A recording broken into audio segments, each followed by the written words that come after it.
Au travers de la collaboration, on responsabilise les personnes concernées. C'est un véritable game changer de réussir à mettre en place cette collaboration. Et quand on prend conscience de ça, ça permet effectivement de déployer des stratégies de la direction juridique extrêmement enthousiasmantes. Tu signes ou Je signe, allez.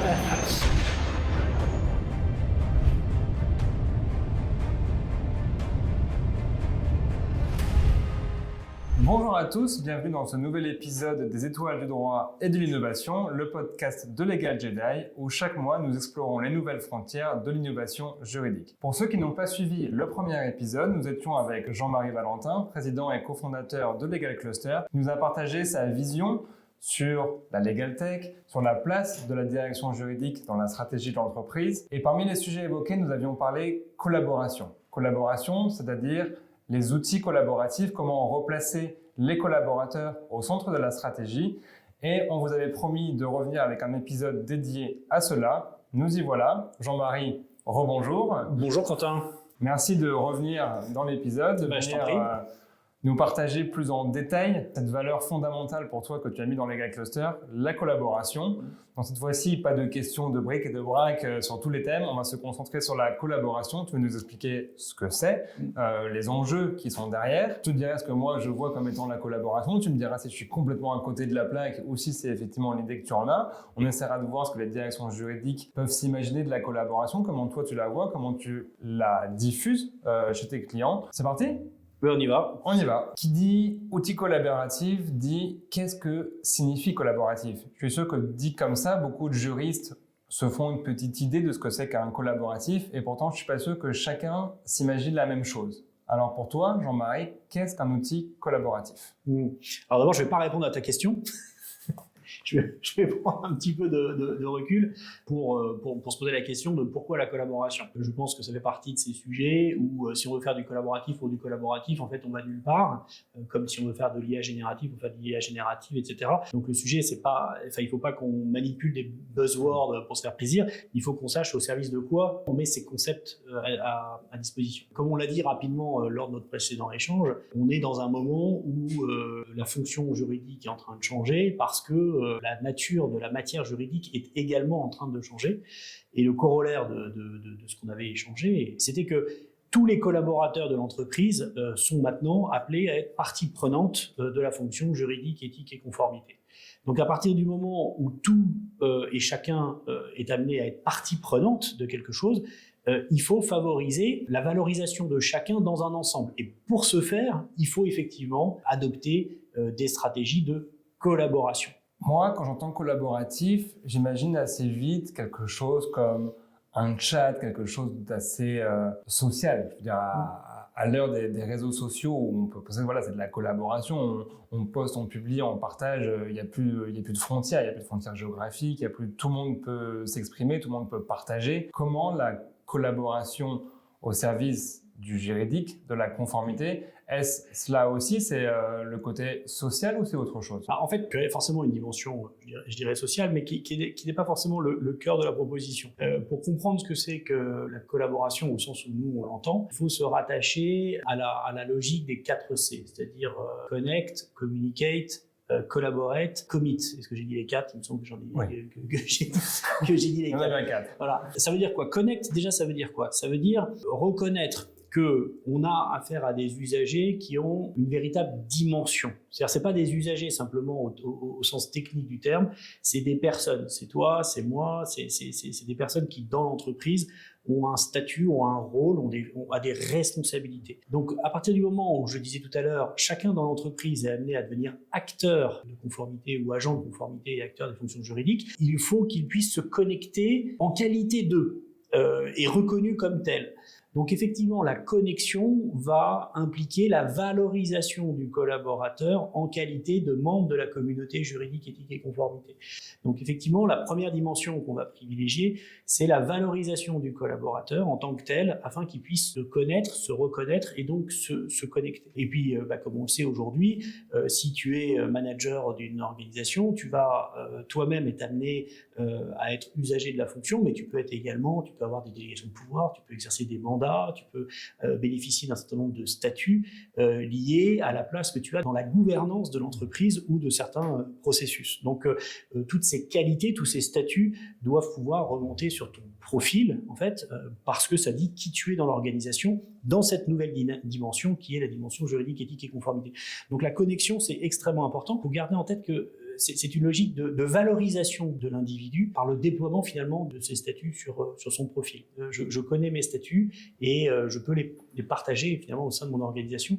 Donc je reconnais facilement qui dans mon organisation a tel ou tel statut, tel ou tel pouvoir, telle ou telle responsabilité, telle ou telle capacité d'intervention dans un workflow, dans un processus, etc. Donc une fois qu'on s'est connecté, effectivement, on va devoir pouvoir communiquer. À partir du moment où je suis partie prenante d'un processus juridique, éthique et conformité, il faut que je puisse communiquer avec les autres parties prenantes. Il va falloir idéalement également que je puisse collaborer, au sens travailler en commun sur des objets qui peuvent être du document, du workflow, du process, etc. Ce qui est une dimension supplémentaire à la simple communication. Et puis ensuite, je dois pouvoir me committer, c'est-à-dire m'engager. Et donc ça, c'est la résultante de l'adhésion à ce qui se passe au sein de ma communauté professionnelle, et je vais me committer en me rendant disponible pour la mise en œuvre d'une tâche, d'un workflow, d'une validation, etc. Et je vais en retirer finalement un reward, c'est une récompense en fait, en voyant soit mon profil s'améliorer, s'enrichir, soit tout simplement dans ma vie professionnelle gagner en temps, en efficacité par rapport à l'obtention d'un accord sur une intervention contractuelle, des choses comme ça qui aujourd'hui sont des freins à mon efficacité opérationnelle parce que l'ensemble des processus qui me sont applicables sont pour moi d'une grande complexité, me prend du temps, me prend la tête, et voilà. Donc l'approche collaborative va me permettre, en tant que sales, en tant qu'acheteur, en tant qu'RH, en tant que etc., de me connaître et de me reconnaître, donc de me connecter en tant que, de gagner en communication, en collaboration et en commitments, et donc en reward par rapport à mes activités quotidiennes. D'accord. Donc collaborer, donc c'est 4C, se connecter, communiquer, collaborer et committer, donc s'engager. Si on considère la collaboration, finalement, c'est presque plus de côté participatif que social. Le social, c'est vraiment un peu la surface, c'est juste la discussion entre toi et moi qui est facilitée par des outils, des chats, par les réseaux. Ça, c'est vraiment la surface un peu. Alors que la collaboration, comme tu l'entends et comme tu veux la véhiculer par Legal Cluster, c'est le côté participatif de chacun. Oui, alors j'aime bien cette notion de participation. C'est un principe effectivement qui m'est cher parce que participation va également avec subsidiarité. C'est-à-dire que si on veut que les collaborateurs s'engagent, donc se committent par rapport aux enjeux juridiques, éthiques et conformité suite à la diffusion de la culture au sein de l'organisation, il faut leur assurer les moyens de s'engager et donc de participer en se dégageant un espace de liberté pour être efficace à leur niveau parce que finalement c'est à eux qu'incombent les tâches juridique, éthique et conformité qui résultent des différentes politiques, etc. Donc oui, la collaboration permet de mettre les différentes parties prenantes d'un sujet juridique, éthique et conformité au même niveau, au même plan, et donc ça permet d'une part de repositionner les fonctions juridiques, éthiques en business partner véritablement, et les business comme des parties prenantes de la fonction ou des fonctions qui les concernent. Il faut que ça rentre dans leur routine quotidienne, en fait. C'est pas quelque chose qui leur est demandé par la direction juridique, éthique et conformité, c'est des choses qui rentrent aujourd'hui dans leur vie quotidienne de sales, d'acheteurs, de RH, de machin, et que la collaboration permet de rendre extrêmement efficace. Finalement, ça rejoint un peu ce que tu disais dans l'épisode précédent. On avait parlé de juridique et de conformité qui est l'affaire de tous, que tout devient conformité juridique. Ça n'est plus seulement l'affaire de la direction juridique, mais l'affaire de tous.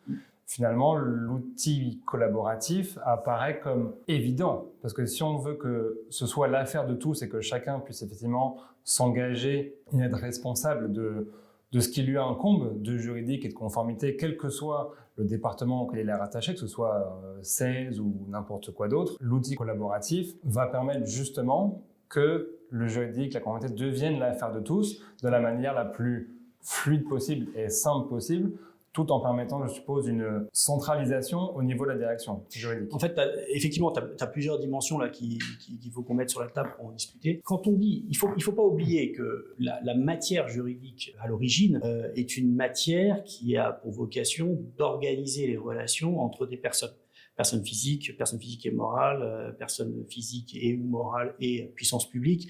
Donc, en fait, le droit, c'est d'abord un enjeu de relation. Et donc, aujourd'hui, on parle de transformation digitale, digitalisation, blablabla, IAGN, on parle de plein de trucs. Si on imagine que ces innovations doivent se faire en oubliant de valoriser la relation, on crée des monstres, on crée un monstre organisationnel. En fait, on va à l'échec parce que vos collaborateurs ne vont pas finalement accepter sur le long terme d'être soumis à des workflows, à des data et être réduits finalement à cette dimension.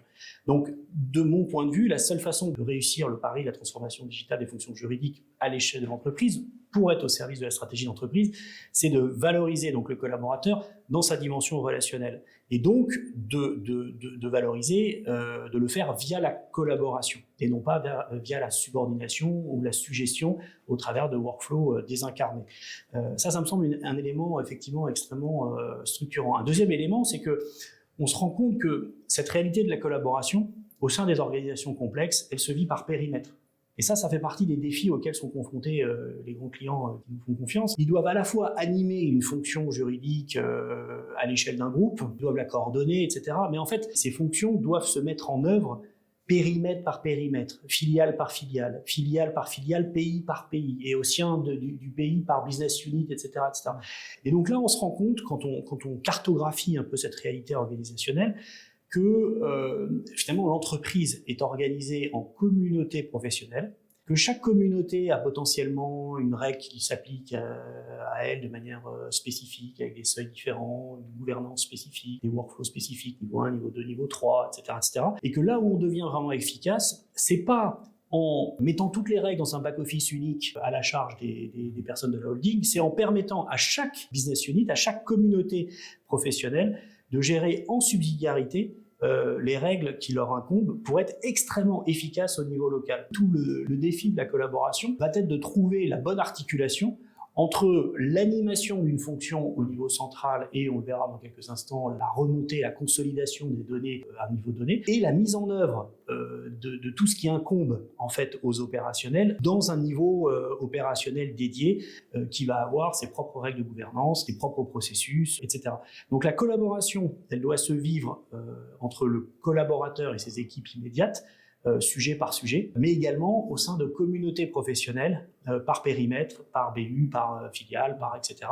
Et c'est en faisant vivre ces différentes dimensions qu'on arrive effectivement à bâtir une stratégie de collaboration au sein de l'entreprise qui apporte de la valeur à l'ensemble finalement des différents niveaux de l'organisation. Finalement, c'est un petit peu ce qu'on retrouve à l'échelle d'un État comme la France, où on a le pays qui est un ensemble avec une gouvernance, une politique centrale, qui ensuite est déployée via des régions, puis des départements, puis des communes, des agglomérations de communes quand il y a des regroupements. Finalement, il y a un certain parallélisme avec l'entreprise où tu parlais de différents départements, de différents pays, de différentes filiales, où il faut réussir à avoir un juste équilibre entre la stratégie au niveau central, global, qui va devoir être décidée en haut de la pyramide et se diffuser de façon homogène dans les différentes sous-catégories ou sous-filiales, et en même temps donner l'autonomie nécessaire à chacune de ces composantes pour pouvoir être la plus efficace possible individuellement, sans compromettre non plus l'efficacité des autres, et que tout ça ensuite remonte au niveau central de manière cohérente. Voilà, tu as raison.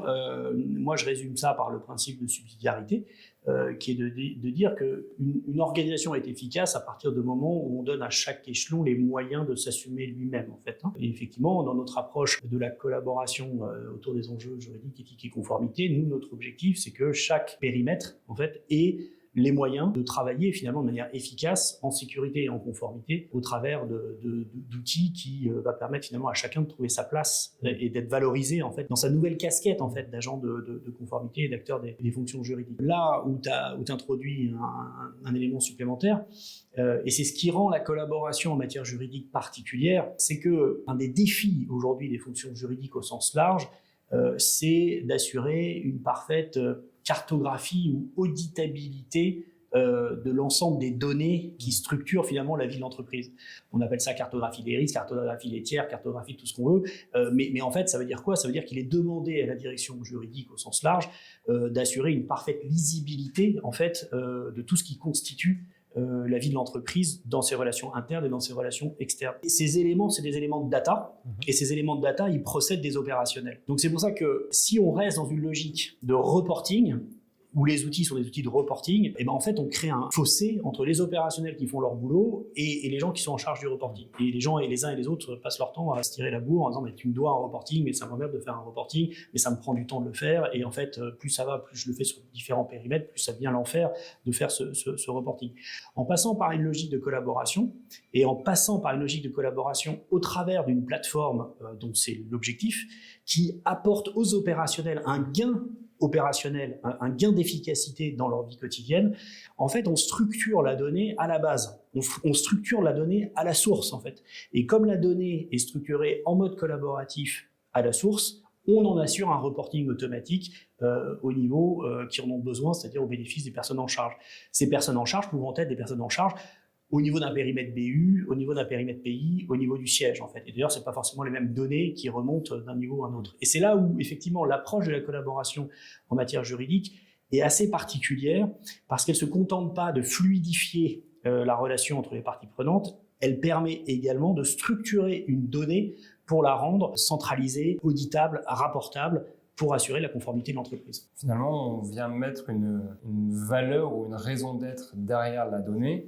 Et le reporting n'est que la résultante, on va dire, finale et automatique, mais c'est pas la fin en soi. J'avais assisté à une conférence de Philippe Dessertine qui avait dit que l'explosion de la data dans le monde aujourd'hui, c'était à la fois l'avenir, parce que l'exploitation des données qu'on fait aujourd'hui, dans tous les domaines, maintenant, on a des data analystes qui viennent analyser de la donnée, quel que soit le domaine, alors qu'avant, c'était quand même relativement réservé à l'ingénierie, aux sciences. Maintenant, on a de la donnée partout. Et dans le domaine juridique, c'est en pleine expansion. Donc, la donnée, elle est importante, mais en même temps, il faut la valoriser, non pas pour sa valeur quantitative ou même financière, mais c'est lui donner une sorte d'âme un peu et de dire, OK, cette donnée-là, elle est utilisée par les collaborateurs, elle a un but, elle a une raison.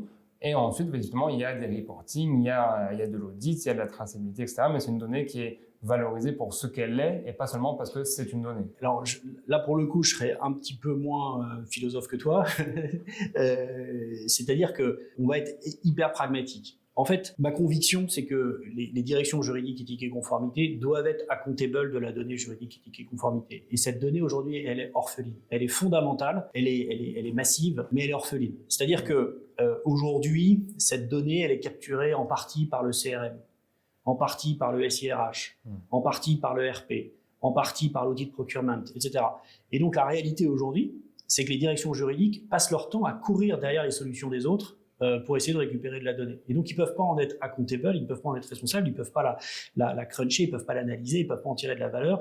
Et donc, ils ne peuvent pas arriver devant le COMEX et dire voilà où sont nos risques, voilà où est, etc. Donc, on fait des cartographies, on met 6 mois à faire une cartographie, la cartographie, ensuite, on ne sait pas comment on la met à jour, on va attendre 2 ans pour la mettre à jour, etc. Donc, en fait, on fait un travail qui artificialise le travail de la direction juridique en faisant finalement des photos d'une réalité de l'entreprise et en passant à la photo suivante. Par la collaboration, en fait, en considérant que la fonction juridique est responsable de sa donnée, on pense la fonction juridique en termes de plateforme de données, on va chercher les données pertinentes au sein du CRM, au sein du SIRH, au sein de l'outil de procurement, au sein de l'ERP, on pousse les données pertinentes dans ces mêmes outils et on donne à la direction juridique, éthique et conformité un véritable outil de pilotage de la donnée dont il est responsable.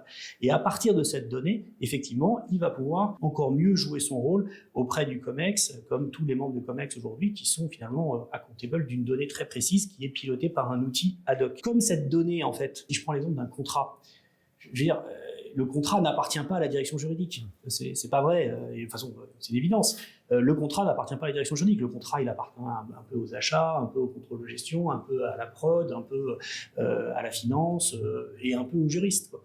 Donc, ce contrat, il peut pas être traité par un outil qui est l'outil de la direction juridique en tant que tel. Ou sinon, on crée des tensions entre les opérationnels qui disent « moi, je suis très content de gérer mon contrat dans Teams » et la direction juridique qui dit « moi, j'ai fait un CLM, ça m'a coûté un peu de rond, donc il faut absolument mettre ton contrat dans le CLM ». À un moment donné, il faut que les gens communiquent, il faut qu'ils collaborent. Donc, en fait, c'est cette collaboration qu'il faut effectivement favoriser pour qu'elle apporte de la valeur opérationnelle aux personnes qui sont en charge de la gestion de ce matter, de cet item, et qui réduisent l'effort finalement des personnes en charge dans la consolidation et la structuration de la donnée pour pouvoir en tirer une valeur sur la donnée en masse, en fait. Quand on t'écoute, tu es passionné, tu es convaincu, mais tu as une vision de la direction juridique, de la fonction juridique et conformité, qui est, même si elle est grandissante dans de plus en plus d'entreprises, est loin d'être encore répandue. Cette vision de la donnée, cette vision du rôle de chacun, cette vision de la collaboration semble évidente, essentielle, et tu la véhicules très bien, mais quel est ton ressenti par rapport à tes clients, par rapport à tes prospects, par rapport à tes observations du marché, de l'état de maturité culturelle des directions juridiques conformité à faire ce switch culturel et passer effectivement d'une direction juridique isolée et avec des contrats pour des contrats à une direction juridique totalement diffuse finalement dans l'entreprise, qui va utiliser la donnée, qui va collaborer. Où on en est et quel conseil tu pourras donner à des directeurs ou des directrices juridiques pour petit à petit faire ce changement culturel au sein de leur département? Ouais. Alors, en fait, tu as raison, le marché n'est pas homogène sur cette compréhension. J'ai le sentiment que les clients avec lesquels on travaille sont en avance, en fait, sur le marché. Généralement, les clients ne viennent pas nous voir en disant « je cherche une plateforme de gouvernance de la donnée juridique, éthique et conformité qui repositionne la direction juridique en tant que business partner, qui apporte de la valeur à mes opérationnels, etc. » Les gens n'ont pas intellectualisé leurs besoins comme ça. Donc il y a un travail d'évangélisation de notre part aussi pour faire comprendre que c'est ça dont ils ont besoin. En fait, c'est un outil qui, petit à petit, va leur permettre de piloter leurs données à l'échelle de leur entreprise. Et comme on le disait précédemment, on n'est même pas certain d'identifier au sein de l'entreprise la personne qui est en mesure d'avoir cette vision holistique du schéma directeur du système d'information de la fonction juridique. Néanmoins, ce qu'on constate, c'est que tu as des personnes qui viennent nous voir en disant « voilà, je cherche une solution pour gérer tel problème ». Et quand on leur dit, écoutez, nous, ce problème, notre particularité, c'est qu'on le gère non pas simplement comme un outil de back-office expert qui va être pour la direction juridique only, mais comme un outil de collaboration en prenant en considération vos clients internes, on a effectivement des directions juridiques qui disent « ah non, mais pour moi, ça va être trop compliqué. Si je dois mettre dans la boucle mes clients internes, on ne va pas s'en sortir. Ça va rendre le projet très compliqué. Il faut vraiment que je trouve une solution très vite dans mon coin pour faire un truc en back-office. » On n'est pas appelé à travailler avec ces personnes-là. Et on leur apporterait pas de valeur par rapport à leurs besoins propres. Et de toute façon, c'est pas une stratégie à laquelle nous, on croit et donc sur laquelle on veut investir. Oui, on pense qu'il y a beaucoup plus de valeur à tirer, à travailler avec des personnes qui comprennent que lorsqu'ils s'intéressent à la digitalisation, alors pas forcément du tout, pas forcément de l'ensemble de leurs fonctions, mais d'une fonction particulière, d'où l'approche modulaire qu'on propose, eh bien, ils s'intéressent tant aux frustrations de leur équipe interne qu'aux frustrations des usagers de l'entreprise qui ont recours à cette fonction. Et de dire, bah oui, moi en fait, je veux repositionner cette fonction au service des métiers, et donc je cherche une solution qui évidemment soit finalement qui permette de collaborer. Et c'est amusant parce que souvent on nous dit, ah non mais en fait on n'est que 2 ou 3 à s'occuper de ça, et nous on dit, mais non en fait, je sais pas. Ça concerne tout le monde. La gestion des filiales et des participations, ça concerne, je sais pas, ça concerne sans doute les responsables locaux des filiales et des participations, ça concerne le contrôle de gestion, ça concerne la finance, ça concerne le juridique, ça concerne plein de monde. Et en fait, le frein, c'est souvent, bah oui, mais on veut pas payer de licence pour tout le monde. D'où d'ailleurs le fait que nous, on facture pas la licence par user, parce que ça nous semble incongru, en fait, puisque tous les collaborateurs de l'entreprise sont amenés à être acteurs de ces fonctions. Donc là, il faut lever des freins, en fait, culturels, de dire à partir du moment où on considère que autour de la gestion des filiales et participations, autour de la gestion des délégations de pouvoir, autour de la gestion des enjeux d'éthique et conformité, il y a plusieurs dizaines de personnes qui peuvent être concernées par je dirais, un mateur unitaire, et encore d'autres par une vision consolidée de ces informations, et bien effectivement, il faut envisager une réponse collaborative, voilà, qui va donner à chaque persona impliquée dans le processus une place que nous, ensuite, on va automatiser en disant, bah voilà, si Quentin fait une déclaration de conflit d'intérêt ou une déclaration, je sais pas, de cadeau au-delà de tel seuil, va être invité automatiquement dans notre outil collaboratif qu'on appelle un cluster, son manager, le compliance officer group, etc. Voilà, on va favoriser la collaboration, l'automatisation de la collaboration. Et là, effectivement, c'est une véritable approche de transformation. Nous, on est là pour accélérer la transformation des entreprises au travers de cette approche collaborative. On n'est pas là pour, je dirais, faire de la gestion back-office à la papa, comme on sait il y a 10 ans, parce que ce n'est pas le sens de l'histoire. Qui dit projet collaboratif, qui dit outil collaboratif, dit qu'il va falloir impliquer différentes parties prenantes, tu l'as dit, mais là, on était jusqu'à présent sur la partie une fois la solution est là, donc la solution elle est collaborative, on implique tout le monde, mais la collaboration, je suppose qu'elle doit commencer en amont. C'est-à-dire une fois qu'on a identifié un besoin, qu'on a identifié une stratégie, une culture à diffuser, il va falloir collaborer. Quelles vont être les différentes parties prenantes dans le projet en amont de la solution? Qui va participer? Est-ce qu'on a que la direction juridique? Est-ce qu'on va avoir les achats? Est-ce qu'on va avoir, je suppose, le directeur financier qui va, oui ou non, valider le budget pour cette solution collaborative? On va avoir le directeur général pour voir si ça s'inscrit bien dans la stratégie de l'entreprise. Qui sont les différents acteurs dans ce projet collaboratif et qui lead le projet, à qui il appartient? Est-ce que c'est la même personne qui est à la fois owner et leader? Est-ce qu'il y a des rôles prédéfinis? Quelle va être la place aussi du legal op là-dedans, qui parfois est vu comme le chef d'orchestre un petit peu, qui peut coordonner, mais il est généralement pas le owner, il est plus éventuellement le leader. Quelle est ton expérience et ton vécu par rapport à ça? Qui fait quoi et où? Alors, il y a plusieurs dimensions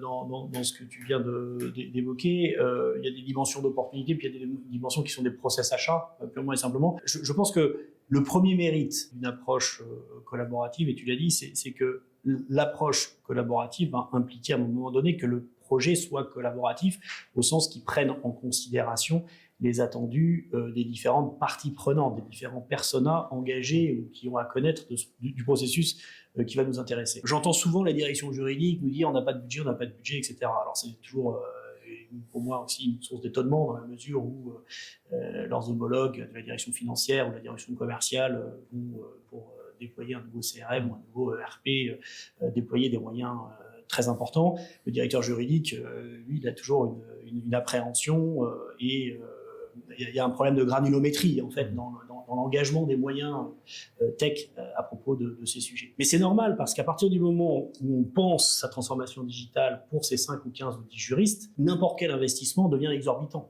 puisque ça représente très rapidement le coût de 10 ou 20 ou 30% de sa masse salariale de l'équipe. Donc c'est considérable en fait.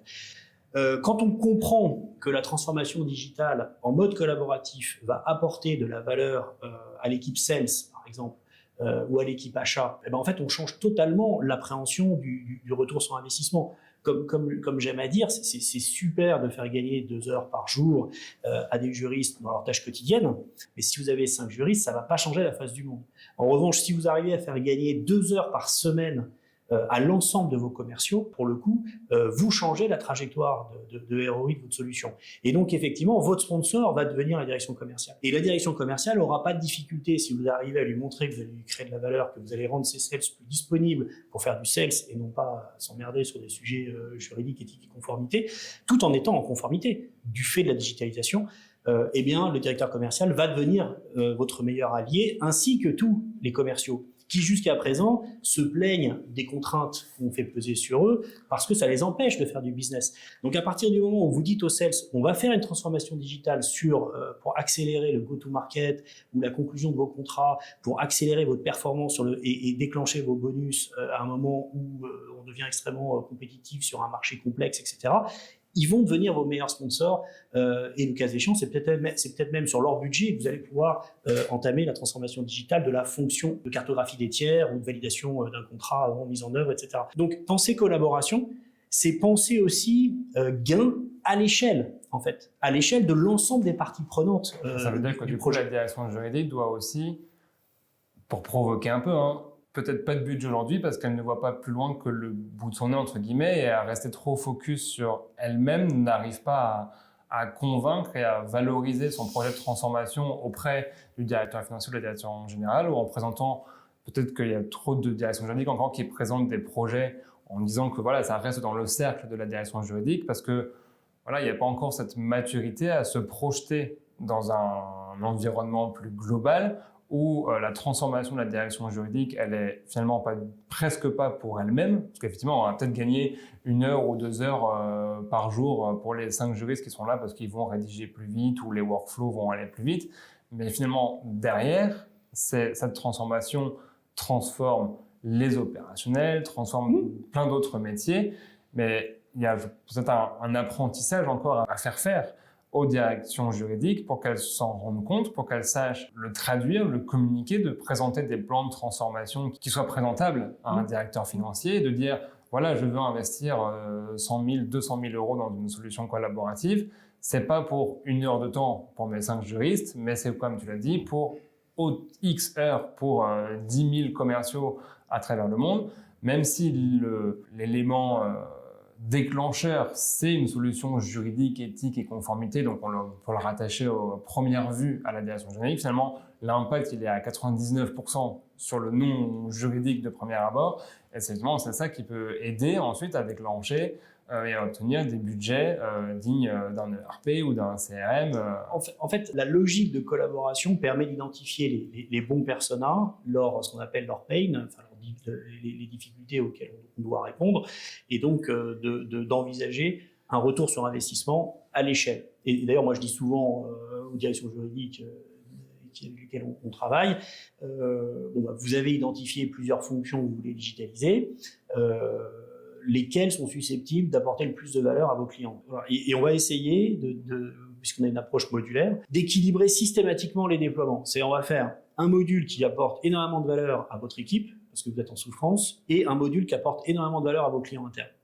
Et on essaie de faire module par module comme ça, avec beaucoup de valeur pour mes clients internes, beaucoup de valeur pour mes équipes.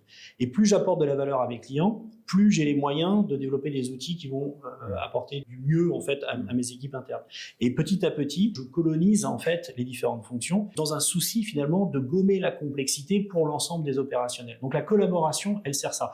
Après, la collaboration bien vécue, c'est-à-dire en ayant eu le souci d'aller auprès des opérationnels, requérir où sont leurs besoins, leurs payes, leurs frustrations, etc., ce qu'on fait rarement en réalité, permet à la direction juridique d'obtenir un ownership ou un leadership sur son projet et de se positionner effectivement en business partner. Parce que comme tu le disais, c'est pas une fois qu'on a mis l'outil que la collaboration commence. L'outil est au service d'une collaboration. Donc le changement culturel, le switch, il doit être fait en même temps, de sorte que les opérationnels doivent se réjouir et attendre ce nouvel outil pour en avoir été finalement les co-auteurs sous le leadership de la direction juridique avec l'aide des Legal Ops. Et là, on a quelque chose qui a de la gueule, en fait. Voilà, parce que c'est pensé grand, et même si on attaque sur une seule fonctionnalité. Nous, on a des clients qui viennent nous voir en disant on voudrait digitaliser nos processus de déclaration de conflit d'intérêts, par exemple, mais on doit le faire au travers de 60 périmètres opérationnels. Voilà. Donc ça paraît petit, et effectivement au départ c'est étroit, mais effectivement en essayant de faire gagner à chaque opérationnel du temps dans la mise en œuvre des politiques concernées sur l'ensemble des périmètres, on génère des gains à l'échelle qu'on va ensuite redéployer en déployant le module qui va faire les déclarations de cadeaux, le module qui va faire les associations professionnelles, le module qui va faire les opérations de sponsoring mécénat, le lobbying, représentation d'intérêts. Et petit à petit, on va effectivement capitaliser, on va leverager en fait la logique de plateforme en développant systématiquement des logiques collaboratives et en emportant de plus en plus de personnes au sein de l'entreprise. Et là, effectivement, ça transforme fondamentalement la façon dont la direction juridique, éthique et conformité se projette au service des collaborateurs. Et moi, ma grande fierté, c'est quand finalement notre solution devient un des arguments de la direction générale dans son rapport de performance extra-financière en disant, d'une part, on a mis en place, on a réactualisé nos politiques de conformité et on a déployé un outil efficace au service de l'ensemble de nos collaborateurs pour s'assurer que ces processus sont mis en œuvre, etc., etc. Et là, on voit bien que ce qui était au départ une volonté de digitalisation d'un service devient un outil de transformation pour l'entreprise dans son ensemble. On a également des clients qui ont vu leur score en termes d'audit ISO s'améliorer nettement du fait de la mise en œuvre d'un outil de gouvernance de leurs données juridiques. Et donc là, c'est un gain, non pas simplement pour la direction juridique, mais pour l'entreprise dans son entier. Et c'est ces objectifs-là, c'est ces ROI-là que la direction juridique doit rechercher in fine. Si je peux revenir sur un point qui était intéressant, tu as parlé tout à l'heure de facturation à l'utilisateur. C'est qu'on voit dans la plupart des outils LegalTech, que ce soit pour la conformité, que ce soit pour un CLM, pour l'automatisation de documents, n'importe quoi, la plupart encore des solutions sont vendues à la licence. On a des solutions SaaS où plus l'utilisateur, plus on paye par utilisateur. Finalement, pour toi, c'est un petit peu illogique ou irrationnel dans le sens où si on veut que chacun soit impliqué, parce que je veux dire, que ce soit les déclarations de conformité qui effectivement concernent tout le monde, mais moi j'ai eu l'occasion dans différentes expériences passées de déployer des solutions de gouvernance, de déployer des solutions d'automatisation de documents. J'ai toujours voulu que tout le monde soit impliqué. Notamment en cabinet d'avocat, on a voulu mettre en place un outil pour automatiser la documentation. On avait dit, est-ce qu'on donne ça uniquement à 3 ou 4 personnes qui vont centraliser tous les modèles automatisés, produire les documents, et ça nous coûtera 4 licences? Ou est-ce qu'on donne accès à tous les collaborateurs du cabinet, du junior au partenaire, pour que chacun puisse faire ses modèles, les faire évoluer, les faire vivre? Mais du coup, on se retrouvait avec une solution avec 30 licences. Et pour moi, ça a toujours été quelque chose d'important, mais du coup, ça c'est aussi un frein. Quand on veut mettre en place une solution, moi j'ai mis en place des solutions de gouvernance, donc avec toutes les informations corporelles, etc. Le but, c'est que ça m'aide moi, mais c'est aussi que ça serve à un maximum de personnes, que plutôt que de me consulter 50 fois par jour par email, Quentin, quelle est l'info sur telle société ou qui est le représentant de société X ou Y, que l'information soit accessible par les bonnes personnes, facilement au bon endroit. Mais c'est que quand face à ça, on se prend des murs financiers parce que une licence de plus, c'est tout de suite des centaines, des milliers d'euros en plus, finalement, c'est contre-productif. C'est qu'on a créé des outils où on peut partager de la donnée, mais plus on veut la partager pour atteindre l'objectif recherché, plus on va douiller. Voilà, et par ailleurs, tu perds en visibilité. C'est-à-dire que tu ne sais pas dans quoi tu t'engages, en fait. Donc moi je ne dis pas que ce mode de facturation est mauvais. Il est le fruit de ce qu'étaient les solutions concernées il y a quelques années, c'est-à-dire une solution de back-office réservée à des experts avec des capacités, je dirais, de sharing marginales, par défaut. Alors, pour moi, c'est une approche qui est obsolète à partir du moment où, comme on le disait, tout le monde devient partie prenante. Et à telle enseigne d'ailleurs que moi j'ai des clients dont certains cadres ont une part de variable sur la conformité aux règles éthiques et aux politiques de leurs équipes. Donc quand on a ce genre d'évolution, on voit bien que le cadre, le manager est partie prenante, puisqu'il en va même de sa rémunération, d'une partie de sa rémunération, et ça va être de plus en plus dans les entreprises. Donc ce manager, il ne va pas simplement être usager, il va être à la fois usager, partie prenante d'un workflow d'approbation, validation, signature, tout ce qu'on veut, au niveau 1, niveau 2, niveau 3, il va collaborer, il va communiquer, il va demander le soutien au compliance officer qui peut intervenir. Donc on voit bien qu'à un moment donné, le flux qu'on est en train de traiter n'appartient pas forcément ni à celui qui fait la déclaration, ni à celui qui revoit, ni à celui qui va valider in fine. Il appartient à tous, il apporte de la valeur effectivement à tous. Et donc, si on commence à faire des pricing où on dit « Ah oui, mais attention, là, on ouvre à 100 personnes, à 150, etc. » Même les entreprises, en fait, ne savent pas combien potentiellement de personnes vont avoir un gain à accéder à ces données. Donc moi, je préfère aujourd'hui pas mettre de frein par rapport à ça, en disant en fait tous les collaborateurs de l'entreprise sont susceptibles d'eux, et en revanche, d'évaluer avec le client en amont le volume d'occurrences susceptibles d'intervenir pour déterminer, je dirais, une approche de prix qui soit lisible, prévisible pour l'ensemble des parties prenantes, sans effet de bord. Je sais que la fonction juridique est une fonction aujourd'hui qui devient une fonction souveraine. Je sais que tous les collaborateurs de l'entreprise sont amenés à être partie prenante. Je préfère avoir ce discours finalement de vérité avec mes clients pour leur dire mais c'est ça qu'on veut faire, est-ce que vous êtes d'accord que c'est ça qu'on veut faire? S'ils me disent oui, on y va. S'ils me disent ah oui mais non, voilà, je vais pas me dire je vais leur facturer d'abord sans licence, sachant que d'ici 18 mois tous les collaborateurs de l'entreprise vont avoir un intérêt à se connecter et donc je vais pouvoir tripler ou quadrupler mes prix, ça m'intéresse pas. Je préfère être en vérité par rapport à mes objectifs de transformation main dans la main finalement avec nos clients en fait. Jusqu'à maintenant, on a parlé collaboration en interne, au sens le plus large possible, c'est-à-dire au sens de tous les collaborateurs, de tous les services, de tous les BU.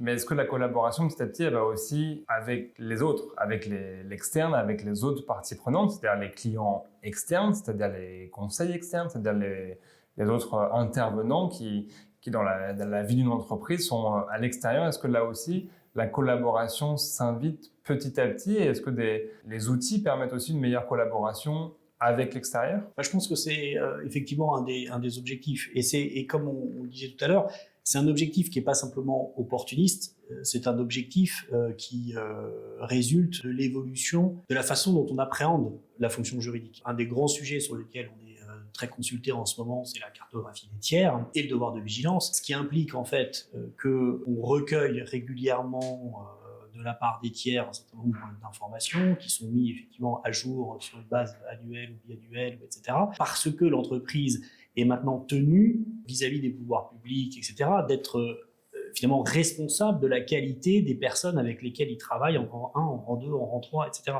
Donc par définition, on rentre dans des logiques de collaboration. C'est forcément des logiques de collaboration parce que pour pouvoir passer la frontière de travailler ensemble, il va falloir que je collabore dans le partage d'un certain nombre d'informations et que cette collaboration se fasse dans le temps.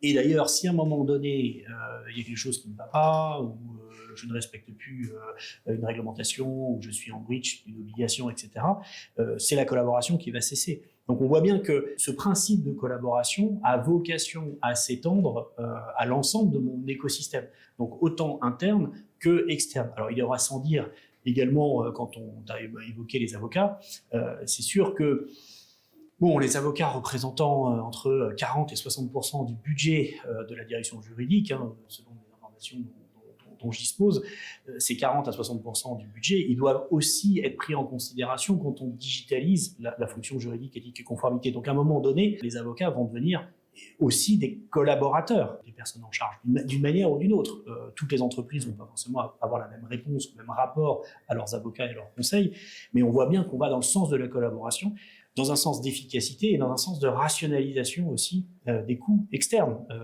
N'ayons pas peur des mots. Donc, à chaque fois, la collaboration va poursuivre une finalité d'efficacité, d'auditabilité, de rationalité des dispositifs ou des coûts. C'est le sens de l'histoire que de permettre cette collaboration et qui va impliquer aussi des développements au niveau de la place. Ça, c'est pas forcément un seul éditeur qui peut apporter cette réponse, mais pour favoriser effectivement la communication, la communicabilité entre les différents systèmes pour fluidifier les échanges de données entre les différentes parties prenantes. Donc oui, la collaboration a vocation à se faire au bénéfice de l'interne, bien évidemment, mais également dans la compréhension de la fonction juridique, éthique et conformité comme le gestionnaire, comme le responsable d'un véritable écosystème.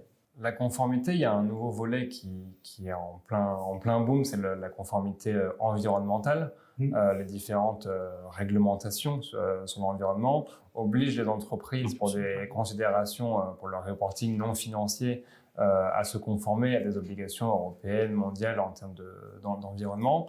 Là, on voit vraiment, moi j'ai le sentiment qu'on voit sur cette matière-là, sur la RSE notamment, que la collaboration avec l'extérieur est vraiment prise en compte. C'est-à-dire que quand il faut faire des reportings sur ces émissions de CO2, il y a une partie certes en interne, où là effectivement tout le monde va collaborer parce que tous les collaborateurs d'une entreprise émettent du CO2 et il faut vite collecter toute cette information. Et il va y avoir des reportings à faire comme tu fais avec Legal Cluster pour les cadeaux et l'invitation. Bientôt on va déclarer ses émissions de CO2, ses trajets en voiture ou ses consommations de viande.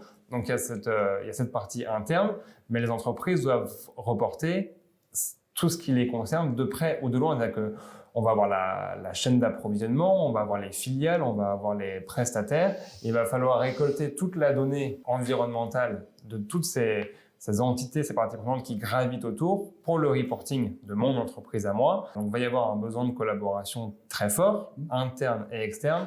Est-ce que tu penses que ça peut être justement le moment pour créer une sorte de prise de conscience et que les fonctions juridiques et conformité puissent justement se servir de ça comme un exemple et de dire, voilà, si on arrive à collaborer au niveau interne, externe, plus ou moins sans limite et sans frontières pour l'environnement, faisons-le pour nos questions juridiques et conformité. Tu penses que ça peut bénéficier à la fonction juridique et conformité? Alors, c'est une bonne question.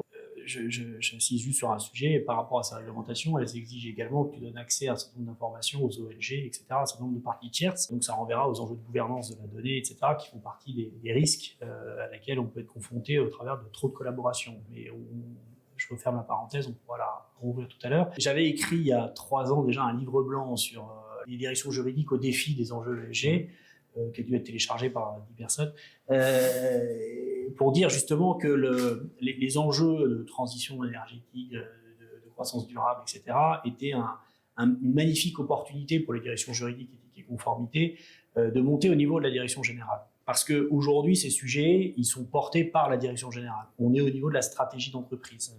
Comment je transforme finalement mon entreprise pour respecter mes objectifs environnementaux, etc. Et on sent bien que toutes les industries rentre dans cette dynamique. Cette dynamique, elle est juridique. Elle est organisée par un corpus juridique normatif de plus en plus coercitif, qui soumet l'entreprise à un stress juridique, à des sanctions juridiques, économiques, financières. Donc c'est du droit en fait. Et moi, il me semble normal que les directions juridiques se saisissent fondamentalement de ce sujet, sans considérer que c'est simplement un sujet de la direction financière pour le reporting extra-financier ou pour un département de communication ou marketing ou que sais-je. C'est un sujet fondamentalement effectivement juridique. Donc oui, c'est une opportunité pour les directions juridiques de changer un peu leur positionnement. Après, il ne m'appartient pas, moi, de décider de l'organisation de ces fonctions au sein de mes clients. Hein. C'est très complexe en réalité, et on n'a pas deux clients. Et je crois qu'il n'y a pas deux entreprises françaises qui ont organisé leurs fonctions juridiques, éthiques, conformité, ESG de la même façon. C'est des départements, machin, enfin d'une entreprise à l'autre. C'est des réalités totalement différentes.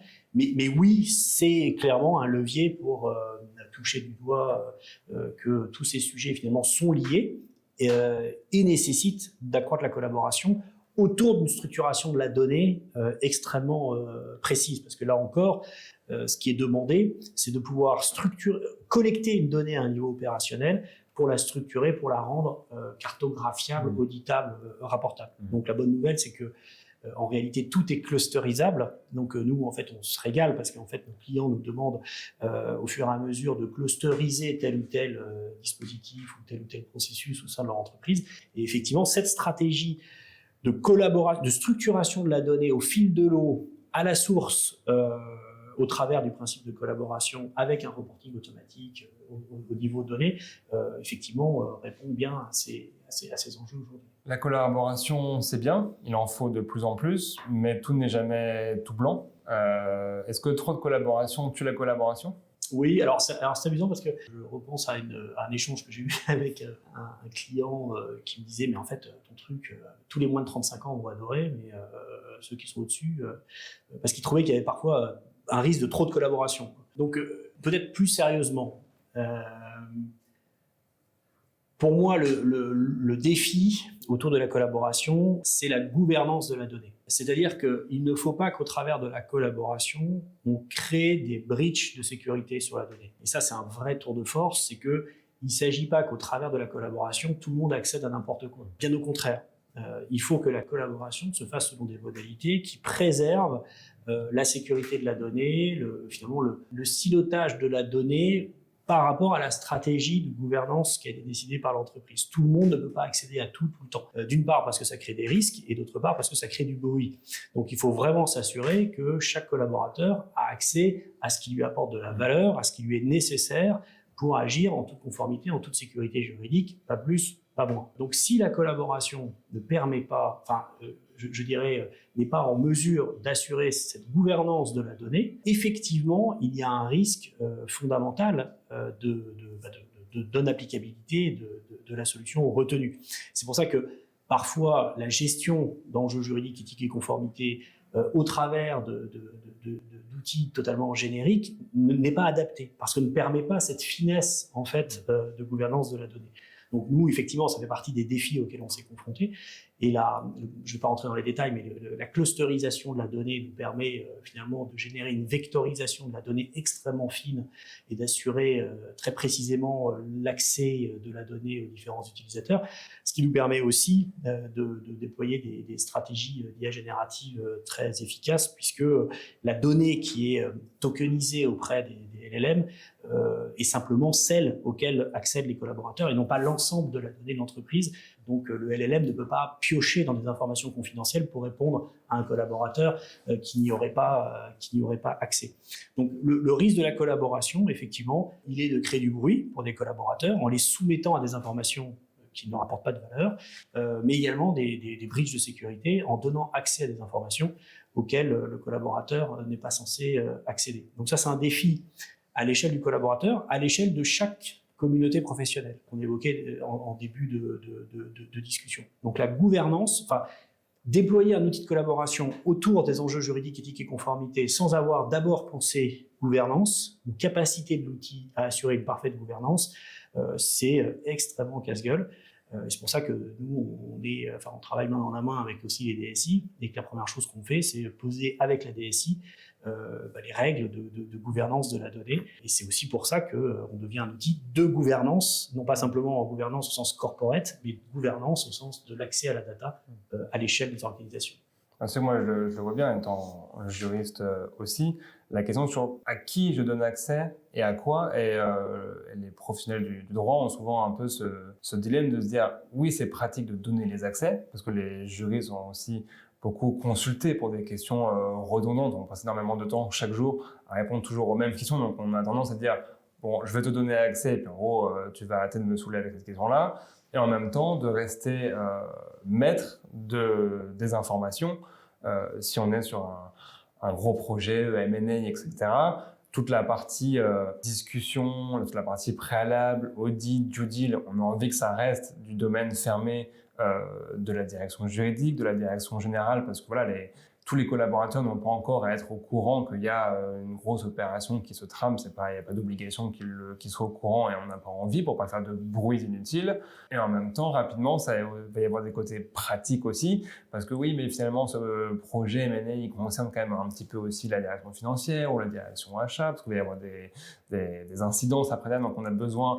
Et c'est vrai que les juristes sont souvent un peu savent pas trop sur quel pied danser entre effectivement la facilité de dire si tout le monde a accès, c'est quand même plus simple, et puis je peux me concentrer sur ce que j'ai à faire, ou de tout cloisonner. Et c'est parfois, je sais qu'en discutant avec d'autres juristes, ne serait-ce que le rangement des documents ou le nombre d'entreprises qui ont des serveurs différents ou des accès différents pour la DJ et le reste de l'entreprise. Et on essaye, avec les moyens du bord, parfois avec les accès sur SharePoint, etc., de faire une logique, une cascade d'accès entre ce niveau-là, c'est un tel, ce niveau-là, mais toute cette granularité n'est pas toujours possible avec les outils du bord.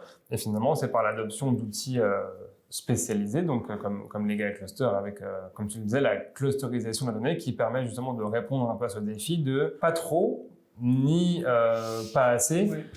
Aux bonnes personnes, au bon moment et la bonne information. Oui, et puis il y a deux dimensions supplémentaires qu'on peut évoquer, qui est ce qu'on disait initialement, c'est-à-dire que au travers de la collaboration, on responsabilise les personnes concernées. Et donc, moi, ce que je constate, c'est que depuis qu'on opère, et aujourd'hui, on a plus de 500 000 utilisateurs, en fait, qui sont donc en grande majorité des absolument pas juristes, on a vu très peu d'abus. Les opérationnels qui sont valorisés et qui trouvent un gain par l'usage de l'outil vont pas s'amuser à faire n'importe quoi dans l'outil. En fait, il y a aussi ça, c'est-à-dire que à partir du moment où ils comprennent que c'est leur outil et qu'il est là pour leur apporter de la valeur, ils ont un comportement vis-à-vis de l'outil qui est assez responsable. Donc ça, faut pas l'oublier, en fait. Et le deuxième élément qui est important, c'est que en fait, comme on a un outil juridique, fondamentalement, toutes les actions sont loguées. Donc en fait, le client peut tracer le comportement du collaborateur pendant l'ensemble du processus de collaboration autour d'un item et identifier, le cas échéant, un comportement qui serait considéré comme non souhaitable ou anormal. Donc il faut effectivement une capacité de gouvernance de la donnée, mais il ne faut pas non plus créer des usines à gaz. À un moment donné, il faut accepter qu'un certain nombre de personnes soient responsables et soient comptables de leurs propres actes, pour autant qu'on arrive à les tracer et les auditer. Donc c'est cet équilibre-là qu'on essaye de mettre en œuvre au travers d'outils qui sont à la fois des outils de gouvernance et des outils qui responsabilisent le collaborateur dans sa dimension de finalement partie prenante des workflows et des fonctions juridiques, éthiques et conformité. Donc finalement, en fait, il y a un peu un effet gagnant-gagnant, c'est que la collaboration en rendant les personnes responsables de leur rôle, en les valorisant individuellement, elles vont aussi être responsables vis-à-vis du process, vis-à-vis de l'outil. Et finalement, tu nous dis qu'il y a quand même un équilibre naturel qui se met en place. C'est que tant qu'on ne met pas en place la collaboration, on peut avoir des comportements qui ne sont pas audités, des comportements qui sont abusifs mais dont on a l'ignorance. Et que finalement, quand on va apporter petit à petit de la collaboration, c'est vraiment une confiance, un respect qui va se mettre en place à tous les niveaux de l'entreprise. Est-ce que tu veux rajouter quelque chose? Est-ce que tu veux dire un petit mot pour conclure après ça? Pour conclure, je dirais que ce qui est enthousiasmant dans cette approche de la collaboration, au-delà du buzzword, c'est de faire prendre conscience aux directions juridiques que s'ils sont dans une entreprise de 10 000 personnes, ils ont 10 000 collaborateurs au sein de la direction juridique. Et donc, à partir du moment où on considère que les 10 000 collaborateurs sont des collaborateurs de la fonction juridique, par définition, la collaboration devient un objectif et un moyen extrêmement enthousiasmant pour repositionner la direction juridique, lui donner un sens particulier. Pourquoi ? Parce que, je le disais tout à l'heure, les directions juridiques nous disent volontiers qu'elles sont que 3, que 4, que 5 pour gérer des périmètres de 500 millions, 1 milliard, 2 milliards. En réalité, s'ils sont au sein d'une entreprise de 10 000 collaborateurs ou de 20 000 collaborateurs ou de 5 000 collaborateurs, et qu'on considère que maintenant tous ces collaborateurs sont devenus partie prenante de la fonction juridique, et bien en fait, tous ces collaborateurs sont des collaborateurs de la direction juridique. Et quand on prend conscience de ça et qu'on prend conscience de la responsabilité que ça implique, effectivement, la collaboration devient une façon à la fois de valoriser les parties prenantes et de réaliser la transformation de l'entreprise dans le sens de la stratégie voulue par la direction générale. Et ça permet effectivement de déployer des stratégies de la direction juridique extrêmement enthousiasmante et épanouissante pour l'ensemble des membres de cette direction. Jean-Marie, merci beaucoup pour ton éclairage sur la collaboration au service, non, j'allais dire des fonctions juridiques, éthiques et conformité, mais au service de toute l'entreprise. Exactement. C'est un véritable game changer de réussir à mettre en place cette collaboration. Mais on l'a bien vu dans cet épisode, c'est vraiment une transformation culturelle. C'est quelque chose qui demande une certaine maturité. C'est pas encore à la portée de toutes les directions juridiques. C'est utile à toutes les directions juridiques et finalement à toutes les entreprises, mais il y a encore vraiment un très gros travail culturel, un gros travail de transformation ni juridique ni digitale, mais de transformation intrinsèque à l'entreprise, aux personnes qui la composent, qui est nécessaire. Merci encore d'avoir accepté cette invitation. Merci à tous de nous avoir suivis. On se retrouve très bientôt pour un nouvel épisode des Étoiles du droit et de l'innovation. Et en attendant, que la force soit avec vous.